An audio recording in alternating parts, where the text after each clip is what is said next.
Aujourd'hui, on est ensemble pour, discuter des factures d'acompte et pro forma. Donc aujourd'hui, on va voir donc ce qu'est une facture d'acompte, les mentions obligatoires, que vous allez devoir y faire figurer.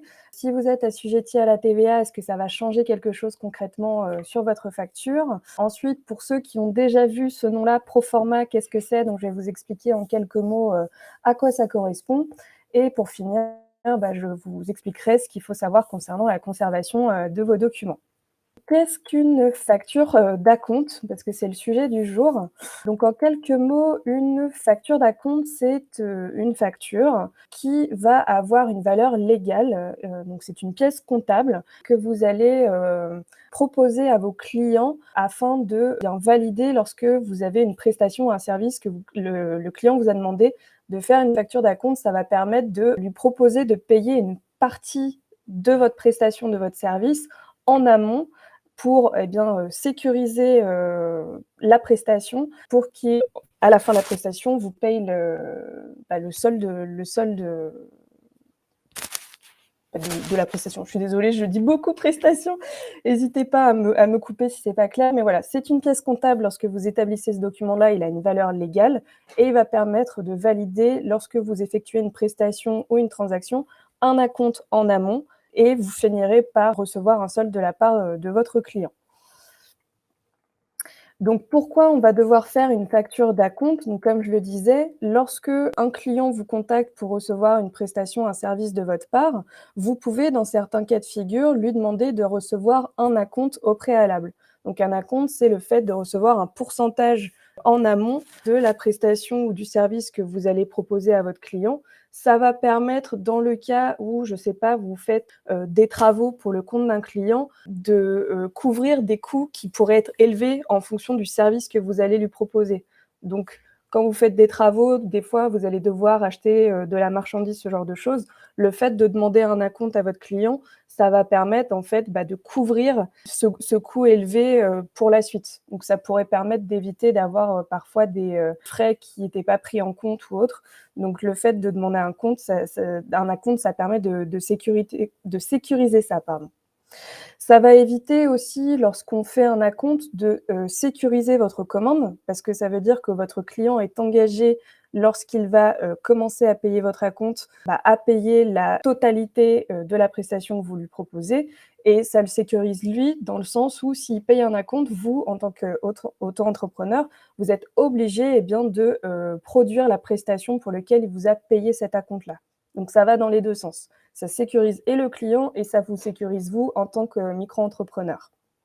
Et aussi, un acompte, ça va permettre pour votre client de répartir les coûts.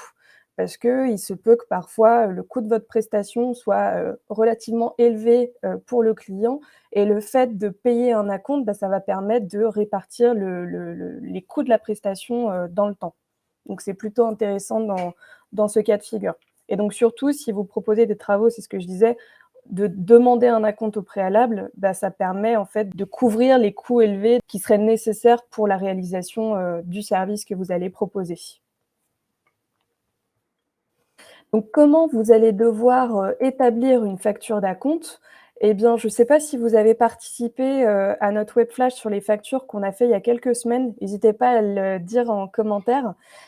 Mais quand on établit une facture, il y a des mentions obligatoires qui sont nécessaires de respecter. Je vais en parler juste après. Il y a quelques pages sur les mentions obligatoires après cette page-là, donc on va les voir ensemble. Vous allez devoir aussi mettre le montant de l'acompte que vous allez demander à votre client. En général, quand on fait une facture d'acompte, on a fait un devis au préalable dans lequel on a précisé la nature de la prestation, le montant de la prestation. Et donc, quand on va établir une facture d'acompte, on reprend les informations du devis et puis on va indiquer que, par rapport à ce devis-là, mon acompte va être de temps et ça va prévoir vous allez décrire en fait toutes les activités que vous allez proposer à votre client. Donc, faire référence à votre devis, ça va être important. Il faut bien évidemment donc mettre le numéro de devis à laquelle c'est rattaché parce que le client va pouvoir, lui, se référer au devis initial puis vous rappeler ce que vous aviez prévu dans votre devis, donc pour voir que tout est bien raccord. Et une fois que vous allez faire votre facture d'acompte, Quand vous aurez, eh bien, finalisé la prestation ou le service que vous proposez au client, vous allez devoir lui faire une facture de solde. Donc la facture de solde, ce sera, quand vous avez tout terminé, indiquer que vous aviez perçu des acomptes de la part de votre client et qu'il reste un solde à payer. Et ensuite, donc la facture d'acompte, c'est ce que je disais, quand on la crée, c'est on a une somme initiale, notre acompte va être de, je sais pas moi, par exemple 30 de la facture, eh bien, il faudra noter les 30 et ensuite le reste à payer par la suite que vous mettrez sur la facture de solde. Je vois une question, si je comprends bien, on fait le devis, la facture d'acompte et ensuite une facture soldant le reste à payer, c'est bien ça? Tout à fait. On fait le devis pour, indiquer au client ce qu'on va lui proposer, le tarif à laquelle on le propose, si, on a une date de livraison, prévue, des, conditions spécifiques de paiement, on indique tout dans le devis. Si le client vous dit qu'il est d'accord pour, vous payer un acompte, eh bien vous lui faites dans ce cas-là une facture d'acompte, donc il paye un pourcentage de la prestation que vous lui avez, offert et une fois que vous avez, fait votre part de contrat, donc vous avez, finalisé la prestation ou le service, dans ce cas-là, vous faites une facture de solde pour lui indiquer qu'il a déjà payé X, donc 30 admettons du montant et il lui reste 70 à régler. Alors, hop, je vois des questions. Axel, il faut préciser le montant de l'acompte dans le devis. Vous allez pouvoir effectivement indiquer, dans le devis que vous proposez un acompte de, X sur la prestation. Comme ça, le client saura qu'après le devis, il va y avoir une facture d'acompte qui va suivre et une facture de solde, par la suite. Donc au niveau de la facture d'acompte, ce que je disais, tout à l'heure, c'est qu'il y a des mentions obligatoires à respecter. Donc je vais toutes les énumérer. La première chose, c'est que vous allez devoir avoir une numérotation unique pour votre facture. Vous devez respecter, votre numérotation. Donc en général, quand on fait une facture, on a toujours, l'année, le mois et puis 1, 2, 3, 4. Donc il faut respecter cette numérotation-là. Il peut pas y avoir de trou dans votre numérotation, c'est vraiment important. Faut vraiment que ça se suive. Sur votre document, vous allez devoir mettre une date de rédaction sur votre, facture. En général, la date de rédaction, c'est la date à laquelle on a émis la facture. Il faut indiquer toutes les informations relatives au vendeur, donc c'est-à-dire vous, donc votre nom, votre adresse, votre numéro de SIRET. Si vous avez, des coordonnées, faut les indiquer aussi. Ensuite, vous allez devoir mettre les identifications de l'acheteur, donc son nom, son adresse. S'il s'agit d'un client professionnel, vous allez devoir indiquer son numéro de SIRET, c'est important. Il faut vraiment respecter ça parce que si vous ne mettez pas ces mentions obligatoires-là, eh bien votre facture n'est pas correcte. Donc même si vous vous dites: «J'ai pas forcément besoin, de mettre les informations de mon acheteur», eh bien si, ça fait partie des mentions obligatoires, donc vous devez renseigner toutes ces informations-là sur votre document. Ensuite, dans les autres mentions obligatoires que vous allez devoir faire figurer, eh bien, ça va être le descriptif détaillé de la prestation que vous allez proposer à votre client et le prix. Dans le cas où vous faites, comme je disais, une facture d'acompte, vous allez devoir aussi renseigner, eh bien, le pourcentage d'acompte que vous allez demander. Donc en règle générale, c'est, 30 d'acompte qu'on demande. Vous pouvez demander moins, vous pouvez demander plus. Après, ça reste à vous de décider, mais, en général, c'est vraiment 30 qui est demandé. Si vous êtes, assujetti à la TVA, j'en parlerai un peu plus en détail, mais il faut faire apparaître les informations sur votre document.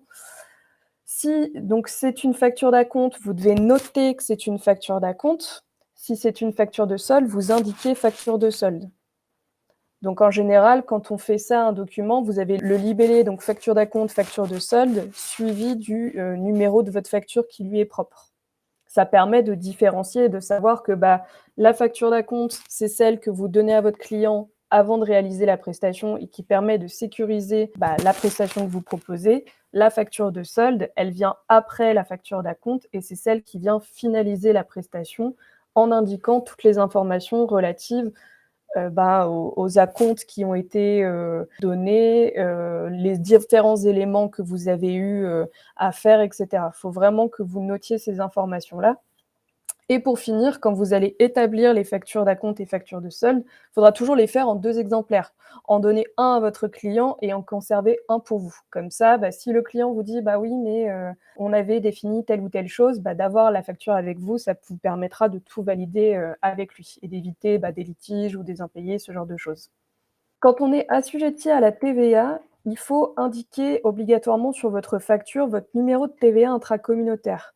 Si vous ne l'êtes pas, dans ce cas-là, il faudra indiquer que vous n'êtes pas assujetti, donc non assujetti à la TVA, et de rappeler l'article du code général des impôts auquel ça fait référence. Donc c'est non assujetti à la TVA, article 293 B du CGI. Donc si on est assujetti, on fait apparaître le numéro de TVA intracommunautaire.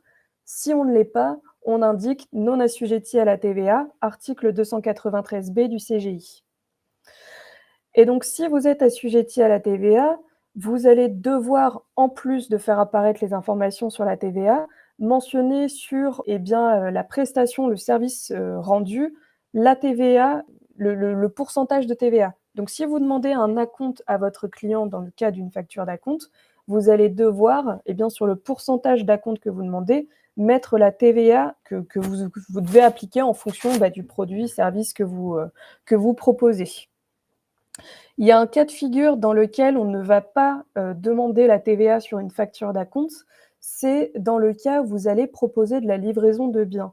Quand on parle de livraison de biens et qu'on veut faire une facture d'acompte, on ne peut pas afficher la TVA sur cette facture d'acompte-là. Ce sera qu'au moment où vous allez finaliser la livraison qu'il faudra faire donc une facture de solde et dans ce cas-là, sur la facture de solde, indiquer la TVA dessus.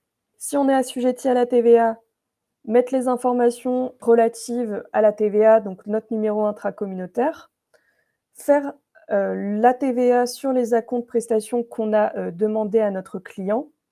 Si par contre on propose de la livraison de biens, dans ce cas-là, on ne peut pas mettre de TVA sur la facture d'acompte, ce sera uniquement sur la facture de solde qu'on devra l'appliquer. Une fois qu'on a fait notre facture d'acompte, qu'est-ce qu'on doit faire par la suite? Donc comme je le disais, une fois qu'on a fait notre facture d'acompte, ça veut dire qu'on a reçu un acompte de la part de notre client, on a réalisé la prestation ou le service qu'il nous a demandé et donc dans ce cas-là, pour finaliser ça, on va faire donc une facture de solde.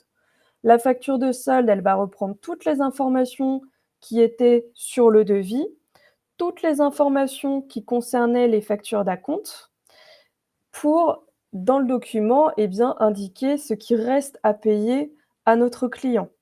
Donc il reprend toutes les informations concernant la prestation.